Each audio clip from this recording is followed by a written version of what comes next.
This is part 13. If you want to know what happened before, you can find previous parts in the description. I upload daily videos, so be sure to subscribe, become a bro, and enjoy in the video. The weather is still terrible with heavy rain falling constantly, and now we see a huge luxurious mansion that we learn is located on a private island near Nokin, known as Egg Manor. After looking through one of the windows, we can see this is where Miss G lives, as we go into her bedroom and see her performing something like a ritual. She compresses the ash that in some kind of a special bowl, then puts a mark in the ash using a seal, and then adds incense powder to it. As she lights it up, we realize that it's just like a candle with a nice smell, and after the beautiful smell spreads through the room, she puts on her reading glasses and reading gloves. As we see a book Mr. Lin gave her in front of her, and she's ready to relax and dive into the book. As she slowly lifts the first page up, we can see dark purple magic coming out of it, and as she starts reading, a black mass forms behind her without her noticing it for now. Then at the entrance to her mansion, we see some security guards standing in the rain as a car approaches and the butler runs out carrying an umbrella. A man leaves the car while security guards bow down in honor, and we can presume this is her father, one of the richest people in Nokin. He mumbles something to his servants, and as Miss G hears him come back home, she closes the book with a tired look on her face, and as the sweat is going down her body, she says that a couple of days ago, there's no way she could have handled reading the book for so long as she just did now. She thinks that she's becoming better and better at controlling her body as she's gaining power from this book, as we see her chest completely covered in sweat. She realizes now that she has such a control over her body that she can control the growth both outwards and inwards of every hair follicle on her body. But if she ever did that simultaneously, it would be such a torture because of how difficult it is for her to do now.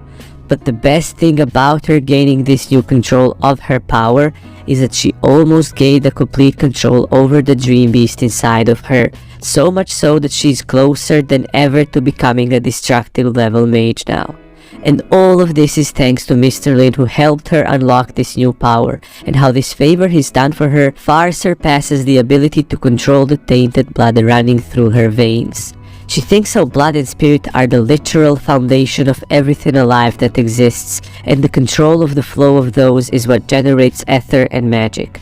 She understands now that she needs to control the blood in her in order to convert the power of the dream beast in her as her own power. She then thinks how in order to return a favor to Mr. Lin, she needs to become even more strong and advance to a higher ranking of power. How for only now, all she's learned is just to control the blood within her, and that if she could gather more diverse range of dream beasts' tainted blood, her power would significantly increase. She knows that she can surpass this, and how this is not the maximum limit of the strength of the hunters, people who possess tainted blood of dream beasts, and how they can use this power to gain political strength as well, and how her goal is for the hunters to be of equal power in society as the most influential political forces now, like the Truth Society, the Secret Instrument Tower, and the different churches. But she also understands that in order to achieve this goal, she will need more people to work with her, because doing this alone is impossible. She didn't mention this to anyone before, because it was all new for Miss G as well. So she had to be careful in case something would go wrong, like her losing the control over the dream beast after shapeshifting into it. But now, since she has already proved that she can maintain control while shapeshifted, it should be safer now, she thinks. It's time for hunters to expand Miss G thinks, and how this book will be their gospel, and Mr. Lin will be their guide and leader into the future. As we see Mr. Lin just chilling back at the bookstore, watering his terrifying flower, which looks cute now by the way, and thinking how he's been having a peaceful day today. Then Miss G hears footsteps coming up the stairs and hides her book into a drawer just as she hears knocking on her bedroom door. It's just her maid notifying her that the dinner is ready, as Miss G leaves the room and goes to have dinner with her father. When she meets her father in the hallway, she smiles and asks if he has any business with her now. We learn that her father's name is G Bonong, and I swear I thought G is her name, but I guess it's her family name, but for convenience I'll continue to call her Miss G and her father Bonong. Now her father then asks her to have a little chat with him, and she tells him that chatting doesn't look like him usually, to which he responds that he's still a father who wishes to eat dinner with his daughter and have a chat as they enter a huge dining room. She then says how if she really thought this is all he wants, she would be underestimating him, because someone as secretive as him would never prepare a casual dinner just to have a chat with his daughter for no significant reason. Especially since he never eats at home and never sends maids to remind Miss G that it's time for dinner, unless there's some other hidden motive behind all of this. He comments saying how she's grown, and she gets a bit surprised, saying, "Oh, you really just wanted to have a simple chat?" which also surprises Bonong after hearing it. He then tells her how even though she has matured so much, he still thinks of her as a young girl, but that her maturity did catch him by surprise. He tells her that as an adult, of course she can decide things for herself, but it's still his duty as her father to give her advice where he thinks advice is needed. She asks him what advice would he have for her, and as he's slicing his food, answers by saying that he never before asked her what does she do, because both organizations she was in, the White Wolf Clan and now the Hunters, are all nothing more than pawns meant to be used by bigger fish, probably implying himself. He then continues by saying that he assigned Kay and Max to her because he thought this would be enough. But now it's completely different, because now she would represent their company when she stands in front of everyone else, and asks her if she understands this. Miss G smirks and answers that she does understand, as her father gets visibly angry, dropping his knife and yelling at her, saying that if she really did understand, she wouldn't act so recklessly as she does now. Miss G looks at him seriously now, and in a serious voice says that she actually does understand, and that's why she's talking to him and agreed to talk with him now, because he had probably seen her planner in her diary. Thus he asked to talk to her, and she tells him that she wrote that on purpose, which surprises her dad as he yells back asking if she wrote it on purpose so that the people he assigned to her would see it and force him to come back. Miss G answers that she would never be so foolish to write her plan in a diary so that other people can discover it. "I know my plan by heart," she says. Her father thinks for a moment and then says that she has really grown up and that it was a mistake for him that he still saw her as a child. As Miss G smiles and says that if he didn't see her like that, it would be more difficult for her to trick him like this. Her father then gets serious, saying that if that's the case, she has to have confidence to convince him, and asks her what her bargaining chip is. Miss G comments how she thought he had already sent someone to search her room for it as the lightning strikes outside. Her father gets surprised again, asking her, "How did you know?"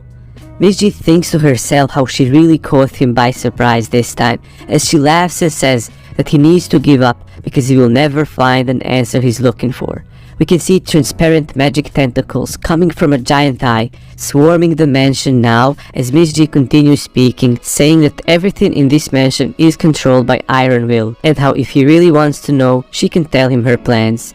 With one hand she reaches behind her back, as we get the shot of her back literally completely opening up, so much so that we can see her spine as she pulls the book Mr. Lin gave her literally from her back. As another lightning strikes, she comments, "This is my bargaining chip." Now we get to learn more about Miss G's father, and we learn that he's so famous and rich in Nokken that everybody knows about him. Basically, he's Bruce Wayne or Tony Stark of this world.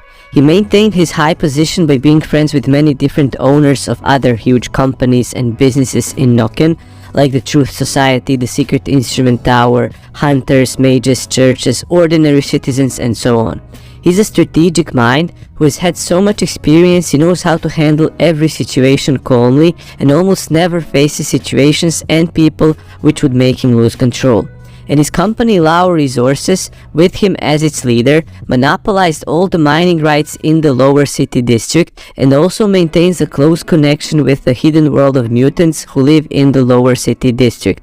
So much so that one could say this company is a part of this world as well, because many of the employees working for this company are mutants themselves. People talk about Bonong in such a way, saying that if he stares at you with his chrome yellow eyes, he will reveal all your deep thoughts. We then see an interaction that happened in the past, when he entered the private gym in his mansion where his daughter was training. He's followed by a mutant with an eye fold over his eyes, whose name is Max, who was mentioned earlier. And as he's entering the room, we can see Miss G training very hard, lifting weights, doing squats, and all different sorts of exercises. After entering the gym, she takes a break, and the character we also saw earlier by the name of Kay praises Miss G, telling her how she's done a good job, as she's completely gassed out, and turns around to notice her father entering the gym, greeting him kindly as well. He asks her how she is doing recently, to which she responds that nothing has changed, and how she has been training her body as was his wish. He answers by saying good, and orders Max to take out a special package that is brought with him. After seeing what's in the package, Miss G gets surprised as she saw injections with red liquid inside. She realizes that this is tainted blood and asks her father if it's finally time for this. He confirms this and says that he thinks now is the best time, and that from this moment on, she will be recognized as a mutant. He asks her if she's ready to undergo this, because a huge responsibility will befall her after receiving tainted blood's power, and Miss G answers by saying yes, father. He then explains how their family, due to their genes, are just regular people, and in order to become mutants they have to inject tainted blood to become hunters, and how the price of this is a risk it brings upon a chain reaction.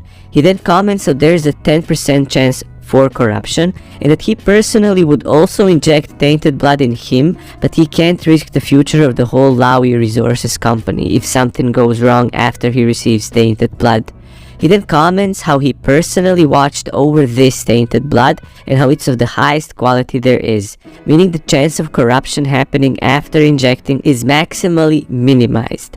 How in the worst case scenario, Miss G would receive mild effects of lycanthropy on her extremities or ears. He also reaches into his pocket, telling her that he also has a personal special gift for her as well, as he gives her a highly pure philosopher's stone, which she later wears as an earring, what we can see. He describes that this stone has a resurrection brand inscribed in it by a white mage of indescribable level, and that its name is the Tear of Flame. He then says how he's barred from the world of mutants, but tells Miss G that she'll thrive in it. He asks her once again if she understands all of this, to which she answers by saying that she does, as she's putting this philosopher's stone on her ear as an earring. He then tells Max and Kay how from now on they will be responsible for Miss G, and tells Max there's something else he wants to tell him and calls him out with him. After he left, Miss G got happy, telling Kay how she's waited for this moment for so long and had been asking her father, but now it's finally time for her to become a mutant. Her father always said that it wasn't time yet for her to become a mutant, but he finally agreed to do it now. Miss G says she's a bit nervous, to which Kay responds by saying how there's no need to worry and how Kay will crush anyone who tries to harm Miss G. She then explains how she didn't mean that, but that her father has a high renown in society, both among mutants and ordinary people, but what's more important is that he's a businessman, meaning that if there is profit to be made, he'll risk everything for it, and how this time the wager for this profit is Miss G. Miss G says how she thinks her father wants her to become a mutant so she can run the company from the world of mutants, allowing Lowy Resources to go from mega corporation to a gigantic being that terrifies even the mutants. She then says that even though he has fulfilled her wish, he also has some profit to gain from it, so it's her duty to meet his expectations now, so that's why she needs to mature and grow as fast as possible. Kay comments by saying that this is a test and that the only way for people to grow is if they win a battle against their past immature selves. Miss G asks Kay to help her pass this important test of her life, and Kay blushes, saying, "Of course, my lady," that even if she has to sacrifice her own life, she'll help Miss G fulfill her wish. Now we see her father talking to Max. We don't hear the first part of their conversation, but her father comments how this must be what she's thinking, because after all she's his daughter and it wouldn't be surprising if she realized. He then tells Max he has gathered all the information about all the hunter groups in Nokin from the Truth Society and asks him if Max has decided which one should Miss G join. Max says that the best group for her to join now is Helix's White Wolf clan, and Miss G's father then comments how, according to the intel he got about Helix, Helix is a calm, sensible person who's also an excellent strategist, so this is a good choice for her. He also asks Max if he understands why Bonong is sending him with Miss G, and Max responds, "Because you want me to monitor her every move," and G's father confirms this, but also says that Max needs to protect her with the best of his abilities, which leaves Max surprised a bit because he didn't expect this. Bonong describes Miss G as a steadfast, calm and patient individual, which will make her into a great hunter, and this is why he will support her becoming a hunter, and how helping her join some hunters organization also isn't a problem, but anything more than this would be difficult in such a short time span. He also comments on Kay, saying he trusts her loyalty and capabilities, but how she can be impulsive. So in situations where logical thinking is required, Max's composure and intellect will be Miss G's best weapons. Bonong also explains that if a mutant was to run a company as massive as Lao Resources, that would cause other big company owners to feel unsettled, and if this would happen, it would be an end for this company. So that's why Bonong needs to be cautious and distance himself from his own daughter in public, and keep her away from anything related to Lao Resources. He also explains that the more rebellious she gets, this is for the better, and would also be for the best if she ignores Lao Resources completely and focuses on her hunters group, and how the best case scenario is for her not to care about this company at all. He then tells Max that Lao Resources isn't the goal he has in plan for Miss G, but it's more of a starting point for her.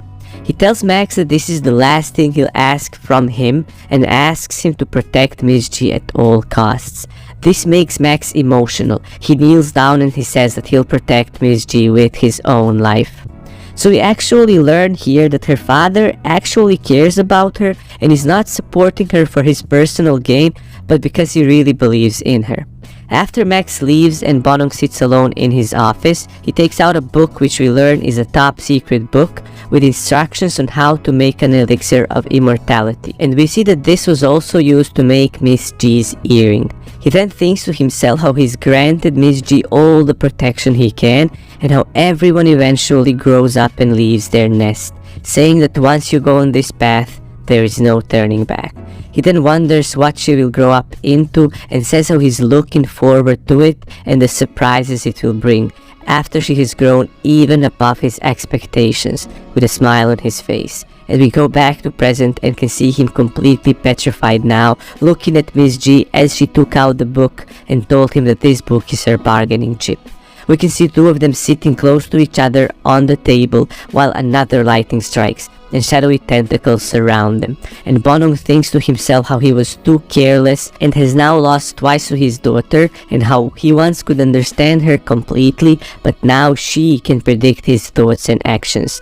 As he looks at the confident Miss G, he thinks how she has grown into a capable hunter who can fool her father easily. Bonong then comments how that bargaining chip she has changed her a lot as well, as he stands up and says that she can't convince him with this book because that book is not important but its origins. He warns Miss G how this plan is too dangerous, which can also cause a fall of their company, so she needs to proceed with her plan carefully, and asks her what can his company gain from her plan. Or in other words, why does the person behind you who's helping you, why is he actually helping you? Miss G starts pouring some more wine as she quotes her father saying, "When there's enough profit to be made, a businessman will do anything." Her father responds by saying that this is true for an ordinary businessman, but how they are different. Miss G responds by explaining that she didn't grow more powerful because she injected more tainted blood, which she didn't, but that she gained all of this power from this book alone, and that a book like this can be purchased whenever you want, and asks her father if he can get the distribution rights for the book. Would it be a good thing for the business or not? Her father responds that they still don't know much about Mr. Lin and how he needs to be careful if he wants to make contact with him. G then explains that from her own experiences, Mr. Lin always just follows the logic of a normal bookstore owner, and that if you follow his wishes, he's actually quite friendly. She then tells her father that she's not good enough to talk about this kind of a business with Mr. Lin, and that he needs to go there personally and talk to him, and just after that he can decide whether this is good for the business or not. This leaves her father surprised. Now we go to Helix's headquarters, where he's having a meeting with his followers, and they're saying how their situation is becoming more and more desperate because they've lost over 90% of their people because they're fighting with the secret instrument tower. Others disagree, saying they can still win, and as all of them start yelling and arguing with each other, Helix gets angry and yells, "Silence!" He says that their objective is to hash the spawn of the magic mirror, and if they do this, they will win. Helix then says that the Truth Society will make a delivery on 78th Street, and they need to raid them and steal those valuable items that are being delivered. His subordinates agree with him, and after he leaves and is sitting alone in his office, thinks to himself how even if they manage to get this shipment, it's still not enough for their plan to succeed. But he can't let them know this because the White Wolf clan would fall apart then. Helix thinks to himself if there is anything he can do now, and we see a black demonic mass appear above him saying, "Your problem? I can help you solve it." Helix screams, asking who's there, and we see this demonic mass rising and taking form. And we see Old Wild emerge from it, saying that the spawn of the magic mirror is a torch, and the most precious fuel for it is life. Ooh, is Old Wild finally making his comeback? Find out in the next video. That's all for today. Thank you so much for watching this video, bros. Be sure to leave a like, comment, and stay awesome. Peace.